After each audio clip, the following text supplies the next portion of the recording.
Hello, नमस्कार साथियों। एक बार फिर आप लोगों का स्वागत है मेरे इस यूट्यूब चैनल में। आज के इस वीडियो में हम लोग देखेंगे बिहार डीएलएड से संबंधित जीके, जीएस के कुछ महत्वपूर्ण प्रश्न जो आपके आने वाले एग्ज़ाम में सीधे पूछे जाएंगे। बिना देरी किए हुए चलते हैं आज के पहले प्रश्न की ओर। आज का पहला प्रश्न है साथियों, नंदा देवी राष्ट्रीय उद्यान किस राज्य में है? ऑप्शन ए है उत्तराखंड, ऑप्शन बी है उत्तर प्रदेश, ऑप्शन सी है सिक्किम, ऑप्शन डी है नागालैंड। तो इस प्रश्न का सही उत्तर होगा Uttarakhand, option number A. Nanda Devi राष्ट्रीय उद्यान उत्तराखंड राज्य में स्थित है। तो एक नंबर प्रश्न का सही उत्तर होगा ऑप्शन नंबर ए। उत्तराखंड राज्य की राजधानी देहरादून है। साथियों, आप लोग राज्य एवं राजधानी को जरूर याद कर लें। उत्तर प्रदेश की राजधानी लखनऊ, सिक्किम की राजधानी गंगटोक एवं नागालैंड की राजधानी कोहिमा है। इसे भी आप लोग याद कर लें। भारत में 28 राज्य हैं।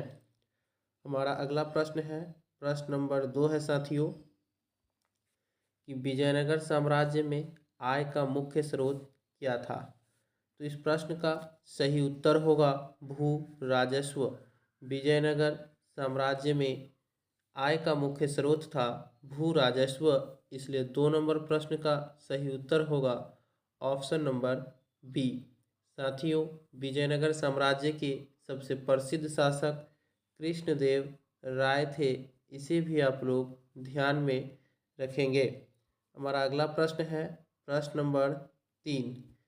प्रश्न नंबर 3 कह रहा है साथियों कि इंदिरा गांधी अंतर्राष्ट्रीय हवाई अड्डा कहाँ स्थित है? तो इसका सही उत्तर होगा दिल्ली में। साथियों, इंदिरा गांधी हवाई अड्डा जो है वह दिल्ली में स्थित है। इसे आप लोग ज़रूर याद रखेंगे। हवाई अड्डा से भी आप लोगों को प्रश्न ज़रूर देखने को मिलते हैं। साथियों, यदि आप लोग वीडियो के अंत तक बने रहते हैं तो आप लोगों को काफ़ी हद तक फ़ायदा होगा। हमारा अगला प्रश्न है, प्रश्न नंबर 4। प्रश्न नंबर 4 कह रहा है, त्रिवेणी नहर का निर्माण किस नदी पर किया गया है? तो इस प्रश्न का सही उत्तर होगा साथियों गंडक। गंडक नदी पर त्रिवेणी नहर का निर्माण किया गया है। 4 नंबर प्रश्न का सही उत्तर होगा ऑप्शन नंबर बी। हमारा अगला प्रश्न है, प्रश्न नंबर 5। प्रश्न नंबर 5 कह रहा है कि सुंदरवन का डेल्टा निम्नलिखित में से किन नदियों द्वारा निर्मित है? ऑप्शन ए है गंगा और यमुना, ऑप्शन बी है गंगा और महानदी, ऑप्शन सी है गंगा और ब्रह्मपुत्र, ऑप्शन डी है महानदी और ब्रह्मपुत्र। तो 5 नंबर प्रश्न का सही उत्तर होगा साथियों सुंदरवन का डेल्टा जो है वह गंगा और ब्रह्मपुत्र नदी पर स्थित है। हमारा अगला प्रश्न है साथियों, प्रश्न नंबर 6। प्रश्न नंबर 6 कह रहा है, एक सींग वाला गेंडा भारत में कहाँ पाया जाता है? तो इसका सही उत्तर होगा असम राज्य में। साथियों, एक सींग वाला गेंडा जो है वह असम राज्य में पाया जाता है। असम की जो राजधानी है वह दिसपुर है। इसे आप लोग ध्यान में रखेंगे। असम के मुख्यमंत्री जो है साथियों हेमंता विश्वा शर्मा है। इसे भी आप लोग ध्यान में रखेंगे। साथियों, कभी कभी मुख्यमंत्री संबंधित प्रश्न भी पूछे जाते हैं। तो साथियों, आपके एग्ज़ाम में जिस तरह के भी प्रश्न पूछे जाए आप लोग कोई भी प्रश्न जीके जीएस का नहीं छोड़ें। हमारा अगला प्रश्न है, प्रश्न नंबर 7। प्रश्न नंबर 7 कह रहा है, हड़प्पा का प्रसिद्ध स्थल लोथल कहाँ स्थित है? तो इसका सही उत्तर होगा गुजरात में। साथियों, हड़प्पा का जो प्रसिद्ध स्थल है लोथल वह गुजरात राज्य में स्थित है। 7 नंबर प्रश्न का सही उत्तर होगा ऑप्शन नंबर सी। गुजरात राज्य की जो राजधानी है साथियों वह गांधीनगर है, इसे भी आप लोग ध्यान में रखेंगे। सर्वाधिक तटीय वाला राज्य जो है वह भी गुजरात है भारत का, क्योंकि गुजरात राज्य की तटीय सीमा सबसे लंबी है। हमारा अगला प्रश्न है प्रश्न नंबर 8। प्रश्न नंबर 8 कह रहा है साथियों कि भारत छोड़ो आंदोलन को शुरू किया गया था। ऑप्शन ए है 8 अगस्त 1942 को, ऑप्शन बी है 10 अगस्त 1942 को, ऑप्शन सी है 13 अप्रैल 1946 को और ऑप्शन डी है 15 अगस्त 1946 को।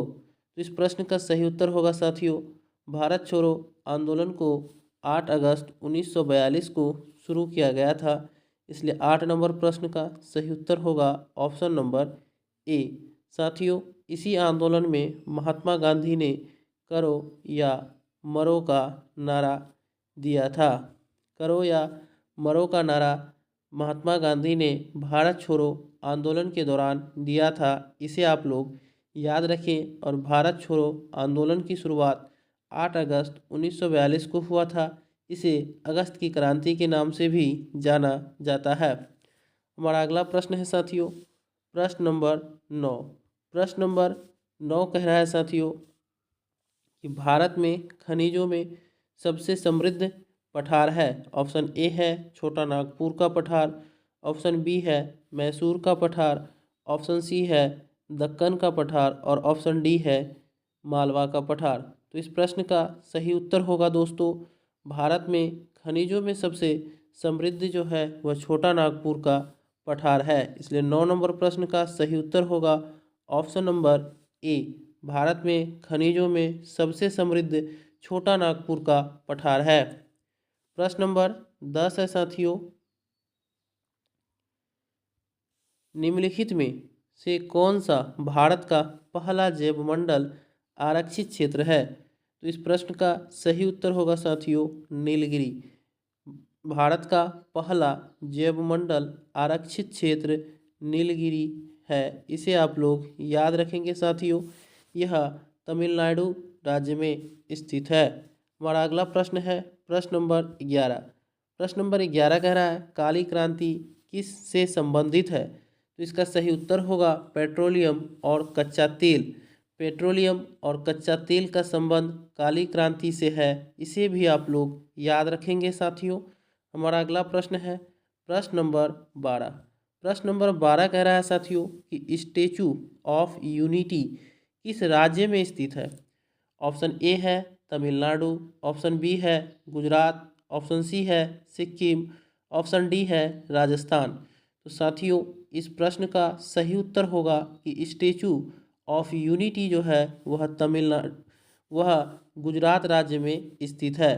प्रश्न नंबर 12 का सही उत्तर होगा ऑप्शन नंबर बी। साथियों स्टैचू ऑफ यूनिटी जो है वह गुजरात राज्य में स्थित है, इसे आप लोग जरूर ध्यान में रखेंगे। हमारा अगला प्रश्न है प्रश्न नंबर 13। प्रश्न नंबर 13 है साथियों कि 2011 की जनगणना के अनुसार निम्नलिखित में से कौन सा राज्य भारत का सबसे कम शहरीकृत राज्य है। यानी ये आपसे पूछा जा रहा है कि 2011 जनगणना के अनुसार सबसे कम शहरी वाला राज्य कौन सा है। ऑप्शन ए है असम, बी है बिहार, सी ओडिशा, डी हिमाचल प्रदेश। तो इस प्रश्न का सही उत्तर होगा हिमाचल प्रदेश। साथियों 2011 की जनगणना के अनुसार भारत का सबसे कम शहरीकृत वाला राज्य हिमाचल प्रदेश है, इसलिए प्रश्न नंबर 11 का सही उत्तर होगा option number D. Himachal Pradesh की राजधानी जो है साथियों वह शिमला है, इसे भी आप लोग जरूर ध्यान में रखेंगे। हमारा अगला प्रश्न है प्रश्न नंबर 14। प्रश्न नंबर 14 कह रहा है पश्चिम बंगाल में स्थित सुंदरवन का एक उदाहरण है पर्वतीय वन का, मैंग्रोव वन का, उष्णकटिबंधीय सदाबहार वन का या उष्णकटिबंधीय पर्णपाती वन का। यहाँ आपसे पूछा जा रहा है कि सुंदरवन जो है वह किस वन का उदाहरण है। तो इसका सही उत्तर होगा मैंग्रोव वन का। ऑप्शन नंबर बी 14 नंबर प्रश्न का सही उत्तर होगा। हमारा अगला प्रश्न है प्रश्न नंबर 15। प्रश्न नंबर 15 कह रहा है निम्नलिखित में से कौन सी वायुमंडलीय परत जलवायु और मौसम में सभी परिवर्तनों के लिए जानी जाती है। यानी यहाँ आपसे पूछा जा रहा है कि कौन सी वायुमंडलीय परत है जो मौसम संबंधित सभी घटनाएं होती है। तो इसका सही उत्तर होगा क्षोभ मंडल। साथियों, क्षोभ मंडल में ही मौसम संबंधित सभी परिवर्तनें होती है, इसलिए 15 नंबर प्रश्न का सही उत्तर होगा ऑप्शन नंबर सी। हमारा अगला प्रश्न है प्रश्न नंबर 16। प्रश्न नंबर 16 कह रहा है कि पटना उच्च न्यायालय की स्थापना कब की गई थी। तो इसका सही उत्तर होगा वर्ष 1916 में। साथियों, पटना उच्च न्यायालय का स्थापना वर्ष 1916 में हुआ था। बिहार राज्य की राजधानी है साथियों पटना, इसे भी आप लोग याद रखेंगे। हमारा अगला प्रश्न है प्रश्न नंबर 17। प्रश्न नंबर 17 कह रहा है निद्रा के दौरान मनुष्य का रक्तचाप ऑप्शन ए है घटता बढ़ता रहता है, ऑप्शन बी कह रहा है घटता है, ऑप्शन सी है बढ़ता है, ऑप्शन डी है स्थिर रहता है। तो इसका सही उत्तर होगा कि निद्रा के दौरान मनुष्य का रक्तचाप घटता है। 17 नंबर प्रश्न का सही उत्तर होगा ऑप्शन नंबर बी। हमारा अगला प्रश्न है प्रश्न नंबर 18। प्रश्न नंबर 18 कह रहा है डच ईस्ट इंडिया कंपनी ने किस वर्ष पटना में अपना कारखाना स्थापित किया। तो इसका सही उत्तर होगा 1632। डच ईस्ट इंडिया कंपनी ने पटना में अपना कारखाना 1632 में स्थापित किया था। प्रश्न नंबर 19 है साथियों कि हीराकुंड बांध किस नदी पर बना है। तो इसका सही उत्तर होगा साथियों यह महानदी पर बना है। उड़ीसा में हीराकुंड बांध है साथियों, ये भी ध्यान रखेंगे। उड़ीसा राज्य की राजधानी भुवनेश्वर है। हीराकुंड बांध भारत की सबसे लंबी बांध है। हमारा अगला प्रश्न है प्रश्न नंबर 20। प्रश्न नंबर 20 कह रहा है चुंबकीय फ्लक्स की एसआई मात्रक क्या है। तो इसका सही उत्तर होगा वेबर। साथियों, चुंबकीय फ्लक्स का एसआई मात्रक जो है वह वेबर है, इसलिए 20 नंबर प्रश्न का सही उत्तर होगा ऑप्शन नंबर सी। प्रश्न नंबर 21 है साथियों कि पराक्रम दिवस कब मनाया जाता है। तो इसका सही उत्तर होगा 23 जनवरी को। प्रतिवर्ष 23 जनवरी को पराक्रम दिवस मनाया जाता है, ये भी आप लोग जरूर याद रखें। आज का अंतिम प्रश्न है साथियों प्रश्न नंबर 22। यहाँ आपसे पूछ रहा है कि इडुक्की जल विद्युत परियोजना किस नदी पर बनाई गई है। ऑप्शन ए है ताप्ती, ऑप्शन बी है पेरियार, ऑप्शन सी है गंगा, ऑप्शन डी है कोसी। तो इस प्रश्न का सही उत्तर होगा कि इडुक्की जल विद्युत परियोजना जो है वह पेरियार नदी पर स्थित है। 22 नंबर प्रश्न का सही उत्तर होगा ऑप्शन नंबर बी। तो धन्यवाद साथियों, फिर मिलते हैं अगले वीडियो में, तब तक के लिए